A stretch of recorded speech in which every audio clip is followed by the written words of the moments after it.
Well, hello everybody, it's Kyle from Unboxed Autos. Today I'm super excited to be with you guys as we review the 2024 Mazda 3 hatchback. In this application right here, we are looking at the 2.5 turbo Premium Plus edition. You might be asking yourself, what does that give you? I will tell you. First up, that does some cool things up here with the sportiness by adding black. And right here, we have the pearl white exterior, which nicely accents the black colors, giving it that sportier presence look.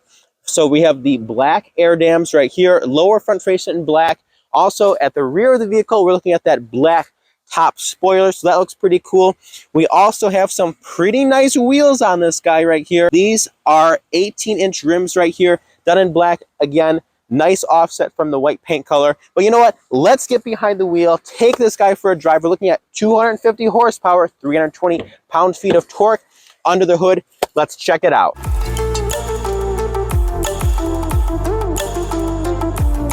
All right, guys, we're inside. We're about to take our fun test drive and review the 2024 Mazda 3 Hatchback Premium Plus. And we have a guest. We have our back. Francesca's back joining us today. We are here in the 2024 Mazda 3 2.5 Turbo Premium Plus. And she's off. All right, not bad. Pretty decent acceleration. And not bad, not bad. not bad. Not bad. I like, a few things about this car a lot. A few of those highlights are the turbocharged premium engine that we get in this guy. So we're looking at a 2.5 liter turbocharged 4-cylinder.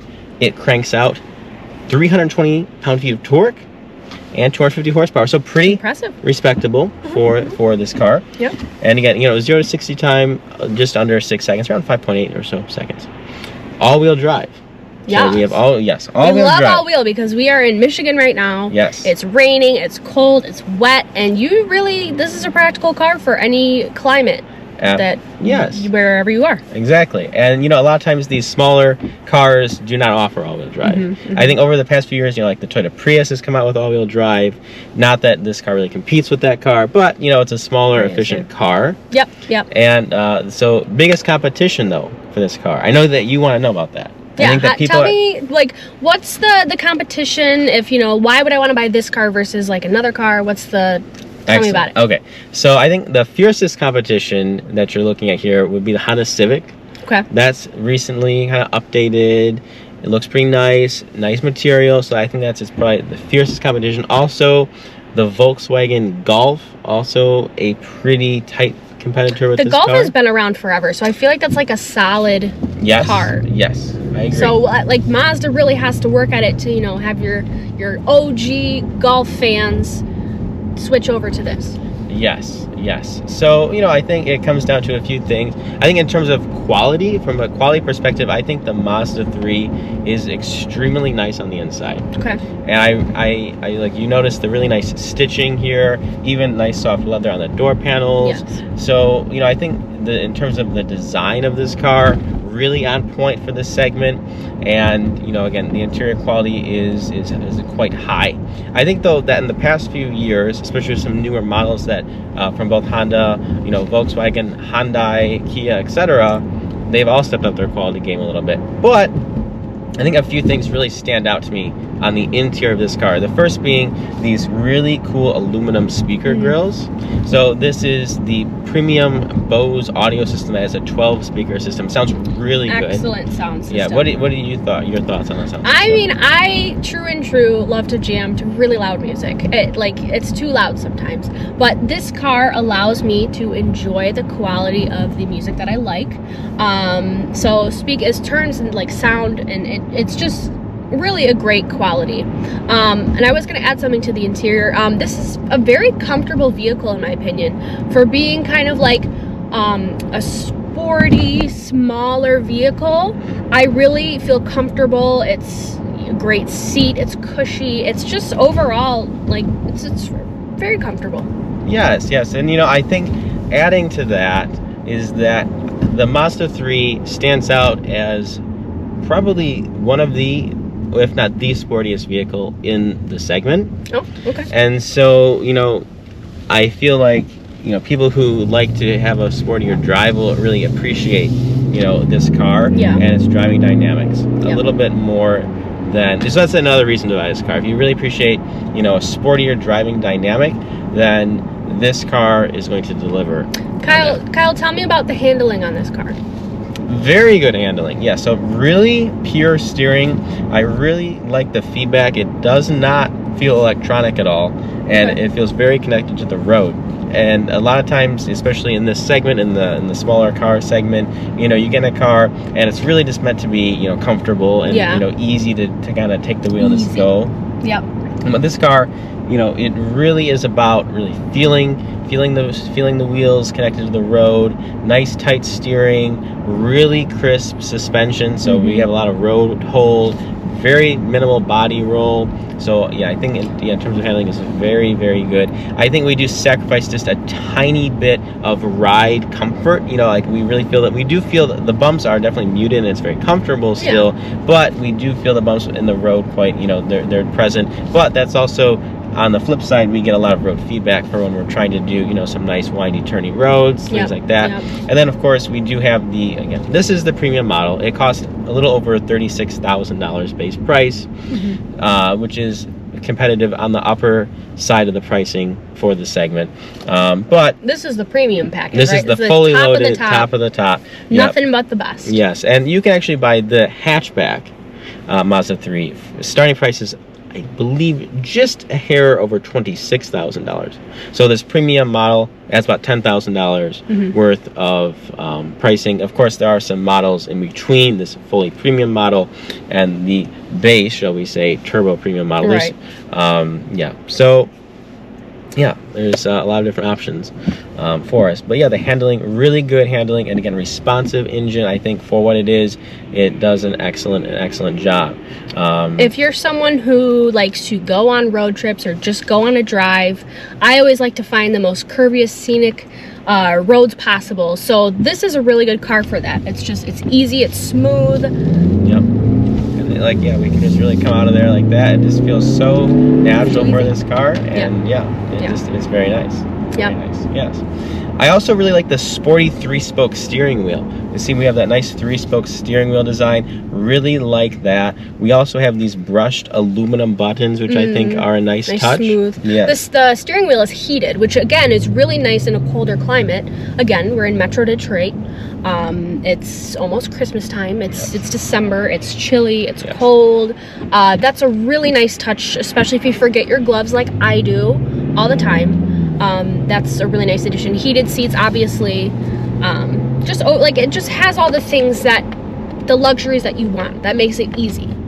Absolutely, yeah, for sure. And it comes back to this sort of like premium. This is sort of a premium car. I wouldn't not call this a luxury car, but I would say it's a premium car. It's a step up from your average car. Yeah. And in terms of, you know, quality, and I really like that. Yeah. So, all right, but let's say that we want a Mazda 3. We like the design of the car, but we don't want to spend $36,000. What is the cheapest way to get into a Mazda 3? So Mazda makes a 2024 model Mazda 3 2.5S. It's a base model that is actually the sedan. It only comes in the sedan version, not a hatchback, but it has 191 horsepower, has 186 torque. Overall, I mean, what do you think? Yeah, no, I think that's a good way to get into this sort of brand, and I think it starts around $23,000 or $24,000 for that model. So if you do want to get in, to the design, you really like the design, and that car also comes with even the entry level vehicle comes with wireless Android Auto and Apple CarPlay, which is really nice. Very convenient. Very convenient. On this premium model, we do have the larger infotainment screen here. I believe it is 10.3 inches. It has wireless Android Auto, Apple CarPlay, integrated navigation system, and then of course we have the surround sound 12-speaker Bose audio system, which can be adjusted a little bit in from that right there. But yeah, I mean, so yeah, if you're looking to get into a Mazda, that's pretty much one of the most affordable ways to get into it. As you mentioned, this car is available in a sedan version or the hatchback. Yep. The hatchback's always been a little more popular. I think it looks a little cooler. I really like the design of this car.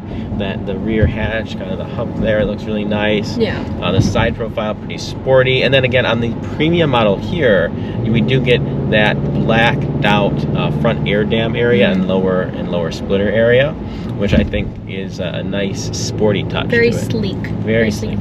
Yes. What did you say the engine size is for this one? So, interestingly enough, it's a 2.5 liter. Okay. So that is the same engine size for both the base engine and this premium engine, but they've added a turbo unit, which significantly increases the output of the power.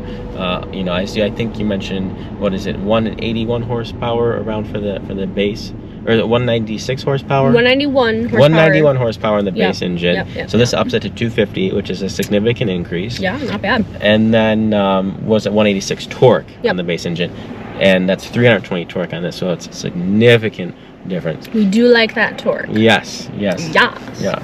So, I think the base model does feel a little on the more economical side. It's going to have really great fuel economy, but you're really not going to get a lot of that nice, like, powerful feel. Like, this right here, we can get out in front of traffic and you're like, oh, okay, like, we're taking off. It's not you're like throwing your head back into your seat fast, but it definitely does, you feel like you're in command. Well, especially if you're in an area, there's a lot of cops around here. You don't want to get in trouble. No, we don't want to do that. You want to have fun, but... Yes. Responsible fun. Yes, we're very responsible. Yes. So, yeah. Anyway, you asked me earlier, why would somebody want to buy this over the competition? I think design is a big aspect to it. I think interior quality is a big aspect to it. Although some, have increased over the years, this still does feel really nice, and I really appreciate the design of this car. And we have, all the integrated technology that you want.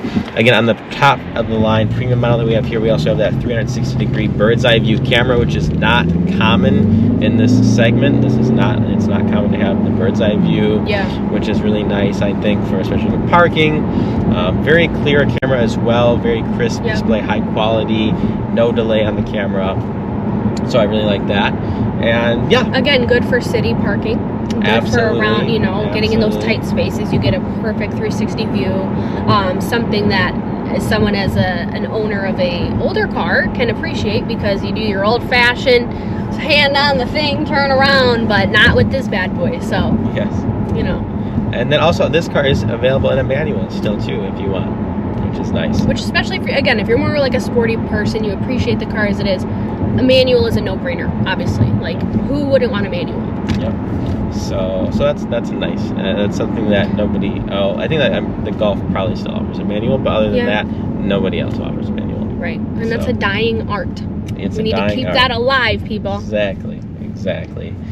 So I think we've covered the driving dynamics. We've covered the comfort, technology, interior, exterior. It's just a well-packaged vehicle.